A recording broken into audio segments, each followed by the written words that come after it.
மழை நேரத்தில் குழந்தைகளுக்கு கடைகளில் உணவு வாங்கி கொடுப்பதை தவிர்க்க வேண்டும் என்று மருத்துவர்கள் அறிவுறுத்துகின்றனர். கோடை மழையில் குழந்தைகளை பாதுகாப்பது குறித்து குழந்தைகள் நல மருத்துவர் சோபனாவுடன் செய்தியாளர் குருசாமி நடத்திய கலந்துரையாடலை தற்போது பார்க்கலாம். கடுமையான வெயிலில் இருந்து தற்பொழுது கோடை மழை பெய்ய துவங்கி இருக்கக்கூடிய நிலையில் குழந்தைகளுக்கு இதனால் ஏதேனும் உடல் ரீதியான பாதிப்புகள் ஏற்படுமா என்பது குறித்து நம்மிடையே பேசுவதற்காக குழந்தைகள் நல சிறப்பு மருத்துவர் சோபனா நம்மிடையே இருக்கிறார். நம்ம அவரிடம் பேசலாம்.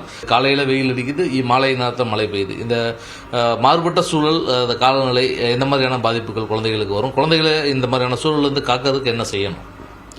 யூஸ்வலா இந்த சடன் வெதர் சேஞ்ச்னால ஹெல்த் இம்பாக்ட்ஸ்னு ஸ்பெசிஃபிக்கா ஒன்று சொல்ல முடியாது. பட் சில டிசீசஸ் நான் சொன்ன மாதிரி இந்த மழை காலத்தில் இந்த மழை பெய்யும் போது குழந்தைங்களுக்கு வரதுக்கான வாய்ப்பும் அதிகங்கிறதுனால நம்ம இந்த எக்ஸசிவ் ஹீட் பிளஸ் ரெயின்ஸ் ரெண்டையும் பேலன்ஸ் பண்ணிக்கணும். ஸோ ஹீட் எக்ஸசிவா இருக்கும்போது யூஸ்வலா ரொம்ப குழந்தைங்கள அவுட்டோர்ஸ்ல விளையாட விட வேண்டாம். ரெய்னி சீசன்லயும் யூஸ்வலா குழந்தைங்க ரொம்ப அவுட் சைட் ஃபுட் எடுக்காம, ஏன்னா மோஸ்ட் ஆஃப் த டிசீசஸ் பாத்தீங்கன்னா வாட்டர் கண்டாமினேஷன்னால, ஃபுட் இல்ல வாட்டர் சோர்ஸ்னால ஸ்ப்ரெட் ஆகுற வியாதிகள் தான் அதிகம். ஸோ குழந்தைங்க அதிகம் வெளியில சாப்பிடாம பாத்துக்கணும். டயட்ல ரொம்ப காஷியஸா இருக்கணும். ரொம்ப ஆயிலி ஃபுட், ஸ்பைசி ஃபுட்ஸ், மசாலாஸ், அவுட் சைட் ஃபுட்ஸ் இதெல்லாம் அவாய்ட் பண்ணிக்கணும். மழையில போய் நனைஞ்சிட்டு விளையாடுவது குழந்தைகளுக்கு உடல் ரீதியாக பாதிப்பு ஏற்படுத்துமா? அது எப்படி இருக்கும்? மழையில நனைகிறதுங்கிறது தப்புன்னு நம்ம சொல்ல முடியாது. பட் அது ஒவ்வொரு குழந்தைங்களுடைய ஹெல்த் கண்டிஷனை பொறுத்து.